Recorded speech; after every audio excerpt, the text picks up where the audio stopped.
जय भीम साथियों। गणपति महोत्सव अब सिर्फ महाराष्ट्र में ही नहीं बल्कि पूरे देश में प्रचलित हो चुका है। गणपति के नाम पर ऐसे आयोजनों की शुरुआत बाल गंगाधर तिलक ने की थी। लेकिन क्या आप जानते हैं कि गणपति महोत्सव शुरू करने के पीछे की सबसे बड़ी वजह क्या थी? वजह थी बहुजनों के आंदोलन को दबाना था और राष्ट्रपिता ज्योतिबा फुले के मिशन में अड़ंगा लगाना था। आगे इस वीडियो में हम जानेंगे कि कैसे बाल गंगाधर तिलक ने गणपति महोत्सव के बहाने समाज सुधारों को रोकने की कोशिश की थी। आज के इस वीडियो में हम इसी के बारे में आपको बताएंगे। तो चलिए शुरू करते हैं। 19वीं सदी का भारत जाति के हिसाब से बुरी तरह बैठा हुआ था। ब्राह्मण सबसे ऊपर शूद्र, अतिशूद्र समाज यानी दलित समाज बहुत बुरी हालत में था। शूद्र और महिलाओं की हालत पशुओं से भी खराब थी। ऐसे मुश्किल वक्त में राष्ट्रपिता ज्योतिबा फुले जैसा सितारा चमका, जिसने इस देश को दलितों के रहने लायक बनाने के लिए अपनी पूरी जिंदगी लगा दी। फुल कहते थे कि इंसान और इंसान में जाति के आधार पर भेदभाव नहीं किया जा सकता। फुले ब्राह्मणवाद के खिलाफ जबरदस्त आंदोलन चलाते हैं। वह शूद्र अतिशूद्रों को अंधविश्वास से बाहर निकलने के लिए 24 सितंबर 1873 को सत्यशोधक समाज की स्थापना करते हैं।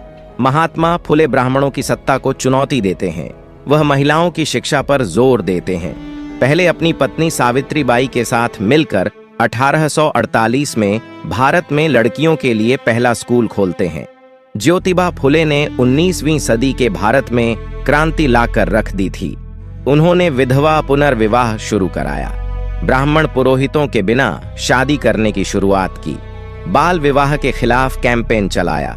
वो जगह जगह पोस्ट चिपकाते, द कैंपेन करते, लोगों से बात करते, महिलाओं और बच्चों के लिए शेल्टर होम भी खोले, दलित पिछड़ों के लिए शिक्षा पर भी जोर दिया। महात्मा फुले के ये काम ब्राह्मणवादी सत्ता को खत्म करने का काम कर रही थी। फुले का सत्यशोधक समाज की गतिविधियों ने पुणे के साथ साथ पूरे महाराष्ट्र के ब्राह्मणों की नींद उड़ा दी थी। ब्राह्मणों को लगता था कि अगर शूद्र और अतिशूद्र पढ़ लिख लेंगे तो वे सवाल जवाब करने लगेंगे, महिलाएं भी शिक्षित हो जाएंगी, तो फिर उनकी दुकानदारी ही बंद हो जाएगी। ब्राह्मणों ने फुले को डराने धमकाने की खूब कोशिश की। फुले को मारने के लिए उनके घर धोंडीबा जैसे हत्यारे को भी भेजा, जो कि बाद में ज्योतिबा फुले के ही अनुयायी बन गए। उन्हें घर से ही निकलवा दिया। समाज ने उनकी पत्नी यानी सावित्री बाई फुले पर गोबर फेंका, लेकिन वो झुके नहीं। धीरे धीरे फुले का असर सिर्फ पुणे में नहीं रहा बल्कि पूरे महाराष्ट्र और आसपास के सभी जगह दिखाई देने लगा। पुणे के ही नारायणपेट में बाल गंगाधर तिलक के अखबार केसरी का हेडक्वार्टर था। तिलक एक कट्टर ब्राह्मणवादी व्यक्ति थे जो महात्मा फुले के सबसे बड़े आलोचक के रूप में जाने जाते थे। तिलक ने महात्मा फुले के आंदोलन को बदनाम करने, उन्हें अंग्रेजों का पिट्ठू साबित करने और हिंदू धर्म का दुश्मन दिखाने के लिए अपने अखबार केसरी और मराठा में लगातार लेख प्रकाशित किए। उनके बारे में बहुत बुरी बुरी बातें लिखीं, लेकिन इन सब के बावजूद भी महात्मा फुले का असर कम नहीं हो रहा था। ऐसे में बाल गंगाधर तिलक ने धर्म और राष्ट्रवाद के नाम पर लोगों को जुटाने की चाल चली। आज भी आप देखते हैं कि लोग धर्म के नाम पर स्थानों पर खींचे चले आते हैं और 19वीं शताब्दी के आखिरी दशकों में भी कुछ ऐसा ही हुआ। तिलक ने तब गणेश महोत्सव मनाने की शुरुआत की। तिलक ने लोगों को हिंदू धर्म के नाम पर लामबवत किया और गली मोहल्लों में धूमधाम से गणेश उत्सव मनाने लगे। इस बारे में महान स्कॉलर गेल ऑम्वेट ने अपनी किताब कल्चरल रिवोल्ट इन ब्राह्मण मूवमेंट इन वेस्टर्न इंडिया के पेज नंबर 262 और 64 पर लिखती है। तिलक ने धार्मिक भीड़ को अपने राष्ट्रवादी एजेंडे से जोड़ने के लिए गणपति महोत्सव की शुरुआत की थी। इन मेलों में गीत गाने वाले लोग न सिर्फ अंग्रेजों और मुसलमान का मखौल बनाते थे बल्कि समाज सुधारकों के बारे में भी ऊंट पटांग बोलते थे। तिलक महात्मा फुले को बिल्कुल पसंद नहीं करते थे और अक्सर अपनी अखबार केसरी और मराठा में उनके खिलाफ और उनके संगठन समाज के बारे में बहुत बुरी बुरी बातें लिखते थे।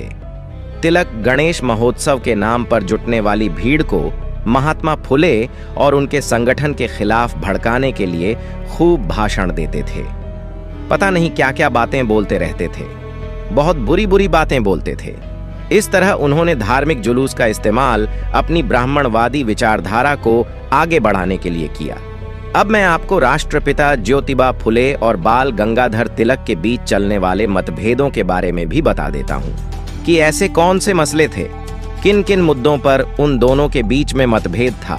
और तिलक जो है वो महात्मा फुले को अपना दुश्मन मानते थे।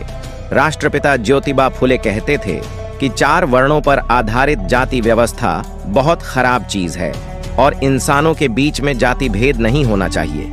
लेकिन तिलक चतुर्वर्णीय जातिवाद के कट्टर समर्थक थे। तिलक का मानना था कि जाति पर भारतीय समाज की बुनियाद टिकी है। जाति की समाप्ति का अर्थ है भारतीय आज की बुनियाद को तोड़ देना, साथ ही राष्ट्र और राष्ट्रीयता को भी तोड़ देना। तिलक ऐसा मानते थे। इनका मुकाबला अगर आप देखेंगे तो जो राष्ट्रपिता फुले हैं वो कहते हैं कि जाति जो है वो बहुत खराब चीज है। फुले जाति को असमानता की बुनियाद मानते थे और इसे समाप्त करने का संघर्ष कर रहे थे, आंदोलन चला रहे थे कि जाति व्यवस्था को खत्म किया जाए। जबकि तिलक ने फुले को राष्ट्रद्रोही कहा क्योंकि वो राष्ट्र की बुनियाद जाति व्यवस्था को तोड़ना चाहते थे। महात्मा फुले कहते थे कि ब्राह्मणों ने अपने फायदे के लिए समाज को ब्राह्मण, क्षत्रिय, वैश्य और शूद्र जैसे वर्णों में बांट दिया। वो कहते थे कि जिस तरह से बाल काटना नाई का धर्म नहीं बल्कि धंधा है, कपड़े धोना धोबी का धर्म नहीं बल्कि धंधा है, उसी तरह से पूजा पाठ करना ब्राह्मण का धर्म नहीं बल्कि धंधा है। महात्मा फुले ब्राह्मणवादी जाति व्यवस्था के दुश्मन थे, जबकि तिलक को जाति व्यवस्था बहुत प्यारी लगती थी। तिलक कहते थे कि सभी जातियों को अपनी जाति का ही काम करना चाहिए, यानी चतुर्वर्ण के जातियों के हिसाब से लोगों को जो काम सौंप गया है उन्हें वही काम करते रहना चाहिए। तिलक ने महान और मातंग जैसी अछूत जातियों के स्कूलों में प्रवेश का पूर्णतया विरोध किया और कहा कि केवल उन जातियों का स्कूलों में प्रवेश होना चाहिए जिन्हें प्रकृति ने शिक्षा लेने के लायक बनाया है, यानी कि उच्च जातियों को, यानी तिलक दलित, ओबीसी को इस लायक ही नहीं मानते थे कि उन्हें शिक्षक दी जा सके।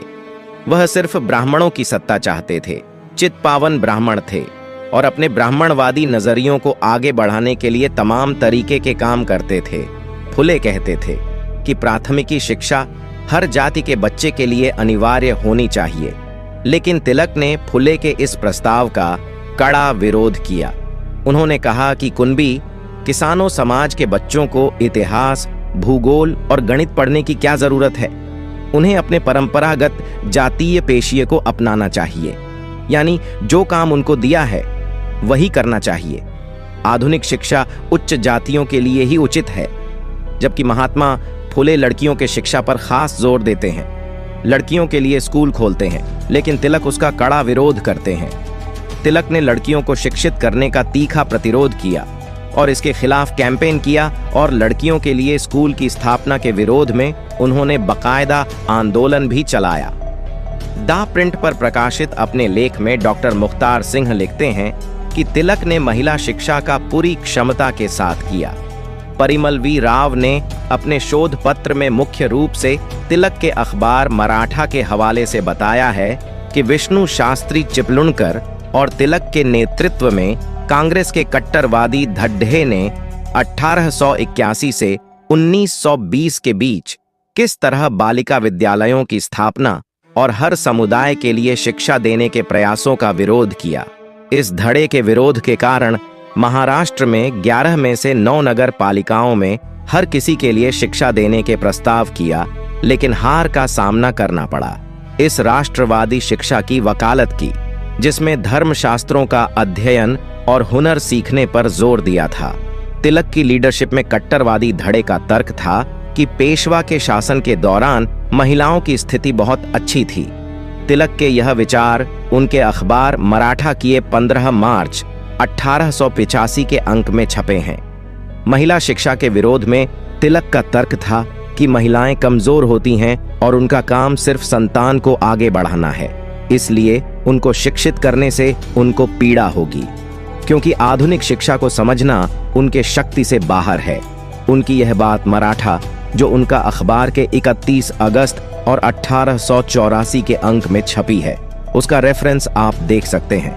यानी उसे समय महात्मा फुले और तिलक के बीच लगातार द्वंद्व चलता रहा। ऐसा ही द्वंद्व आप बाबा साहब डॉक्टर अंबेडकर और गांधी के बीच में भी देखते हैं। बाबा साहब डॉक्टर अंबेडकर ने अपनी किताब कांग्रेस ने अछूतों के लिए क्या किया और गांधी, रनाडे और जिन्नाह में तिलक के इन समाज सुधारकों में अड़ंगा लगाने के बारे में विस्तार से लिखा है। वो उनको नायक नहीं मानते, उनको महान नहीं मानते, और जो बाबा साहब डॉक्टर अंबेडकर हैं वो बार बार ये बात कहते हैं कि इस देश में महात्मा आए गए, धूल उड़ाकर चले गए, लेकिन अगर असल मायनों में महात्मा है तो वह राष्ट्रपिता ज्योतिबा फुले हैं। बाबा साहब ने जब 1920 में मूक नायक की शुरुआत की थी, अपने 15 दिनों में छपने वाला पाक्षिक अखबार निकाला था। तब उन्होंने पैसे देकर तिलक के अखबार केसरी में विज्ञापन भेजा था कि आप हमारे अखबार का विज्ञापन छाप दीजिए कि हमारा ये अखबार शुरू हो रहा है। लेकिन तिलक ने उनका वो विज्ञापन नहीं छापा, जबकि बाबा साहब डॉक्टर अंबेडकर पैसे भी चुका रहे थे। इससे आप अंदाजा लगा सकते हैं कि वो बहुजन समाज से आने वाली मजबूत आवाजों के नेताओं के कितने बड़े विरोधी थे।